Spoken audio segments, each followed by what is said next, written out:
মণিমালাস ব্লগে তোমাদের স্বাগত আর অনেক ভালোবাসা। আজকে আবারও একটা ব্লগ ভিডিও নিয়ে তোমাদের সামনে চলে আসলাম। আজকের ভিডিওটা দেখে তোমরা নিশ্চয়ই বুঝতে চলেছো এটা একটা কোনো পুজো রিলেটেড ভিডিও। একদম ঠিক ধরেছ, নীলষষ্ঠীর দিনই এই ভিডিওটা করি, তোমাদের সামনে আনতে পারিনি ওই যে সময় আর সুযোগের অভাবে। সবচেয়ে বড় কথা হলো আমার গলা নিয়ে যে সমস্যাটা এখনও পুরোপুরি কিওর হয়নি, যে কারণে ভয়েস ওভার দিতে খুব অসুবিধা হচ্ছে। কত যে ভিডিও আমার গ্যালারিতে জমে আছে সেটা তোমাদেরকে বলে বোঝাতে পারবো না। সবই আস্তে আস্তে তোমাদের সামনে নিয়ে আসবো।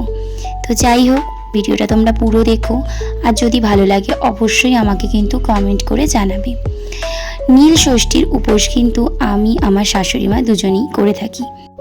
সবার প্রথমে বাড়িতে ভোলে বাবার মাথায় জল ঢেলে তারপর ফল যেরকম যেরকম পুজোতে লাগে সব কিছুই করে তারপর যাব হচ্ছে মন্দিরে।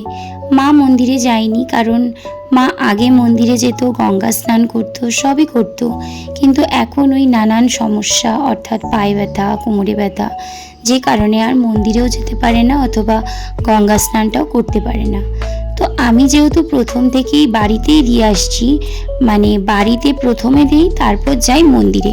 মন্দিরে যাওয়ার একটাই উদ্দেশ্য, সেখানে ঠাকুর মশাই থাকেন, আর যখন মাথায় জল ঢালি একটুখানি মন্ত্রটা বলতে পারি, সেই কারণেই কিন্তু মন্দিরে যাওয়া।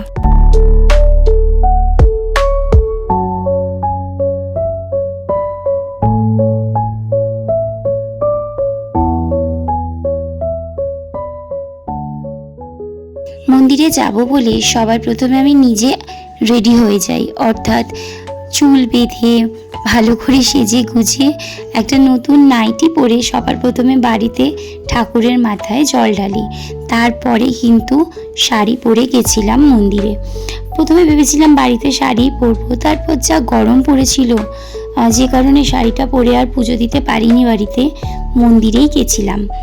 তো দেখো, একদিকে আমি ঠাকুরের পুজো দিচ্ছি আর আরেকদিকে একটু একটু করে গুছিয়ে নিচ্ছি, কারণ মন্দিরেও আমাকে কিন্তু সেমই জিনিস নিয়ে যেতে হবে। তারপর দেখো, আমাদের পুজো দুজনেরই হয়ে গেছে। এবার আমরা কিন্তু নীলের ঘরে যে বাতি দেয় সেটাই দিচ্ছি। তোমাদেরকে বলে রাখি, যার যে কটা সন্তান সেই উদ্দেশ্যে নীলের ঘরে বাতি শুধু দিতে হয় এরকম না। তুমি যদি আরও কাউকে সন্তান তুল্য মনে করো, তার নাম ধরেও কিন্তু নীলের ঘরে বাতি দিতে পারো। আর সেই কারণে দেখো, আমি অনেকগুলো মোমবাতি এখানটায় সাজিয়ে নিয়েছি। আমার নিজের সন্তান এবং আমার সন্তান তুল্য যাদের যাদের আমি ভালোবাসি তাদের প্রত্যেকের উদ্দেশ্যে কিন্তু আমি নীলের ঘরে বাতি দিয়েছি।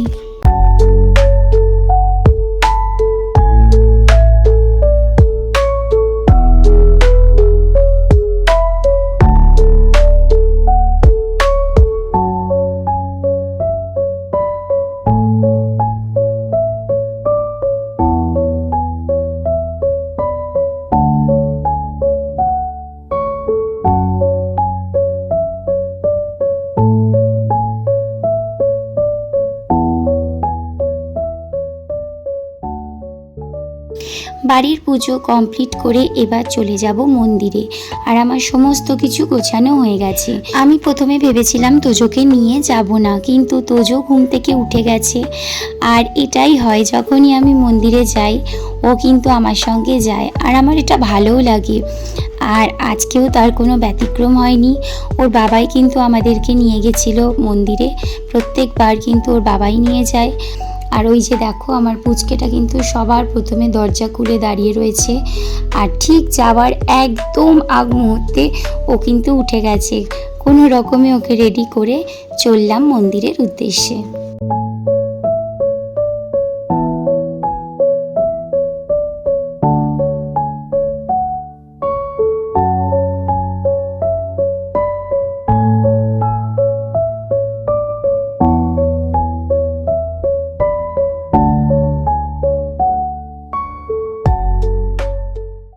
আমি যে মন্দিরটায় যাই সেই মন্দিরটা কিন্তু খুব একটা ভিড় হয় না, অর্থাৎ খুব খুব সুন্দরভাবে লাইন মেনটেন হয় বলেই হয়তো খুব একটা ভিড় হয় না। আর খুব সুন্দরভাবে কিন্তু ধীরে ধীরে পুজোটাও দেওয়া যায়। ঠাকুরমশাইয়ের প্রত্যেকটা মন্ত্র ভীষণ স্পষ্টভাবে শোনা যায়। আর দেখো আমিও কিন্তু বসে গেছি, আর ওই যে আমার সোনা বাবা আমার পাশেই বসে বসে পুরো পুজোটা দেখছে। আর দেখো আমি যা যা করেছি সবটাই তোমাদেরকে কিন্তু শেয়ার করলাম। আর বলে রাখি, মন্দিরে কিন্তু আমি নীলের ঘরে বাতি দিয়েছি, মোমবাতি দিতে পারিনি, কারণ বুঝতেই পারছো মন্দিরে কিন্তু বাড়ির মতো অত সুযোগ সুবিধা থাকে না, কারণ সবাই তো পুজো দিতে আসে। আর ওরকম একটা একটা করে ধরে ধরে মোমবাতি দেওয়া খুবই অসুবিধা হয়ে যায়, কারণ আমার পরে যারা থাকে তারা হয়তো অসন্তুষ্ট হয়, যে কারণে সেখানে আমি একটাই বাতি দিয়ে এসেছি। তো যাই হোক, আজকের ভিডিওটা কিন্তু আমি এই পর্যন্তই রাখলাম। যদি তোমাদের ভালো লাগে অবশ্যই লাইক কমেন্ট শেয়ার করে দিও। আর যারা আমার ইউটিউব চ্যানেল থেকে ভিডিওটা দেখছো তারা অবশ্যই চ্যানেলটাকে সাবস্ক্রাইব করে পাশে থাকা বেল আইকনটা প্রেস করতে ভুলবে না। আর আমার চ্যানেলে নতুন নতুন ভিডিও পেতে বেল আইকনটার নোটিফিকেশনটাকে অন করে রাখবে। আবার নতুন ভিডিও নিয়ে তোমাদের সামনে চলে আসব। ভালো থেকো, সুস্থ থেকো।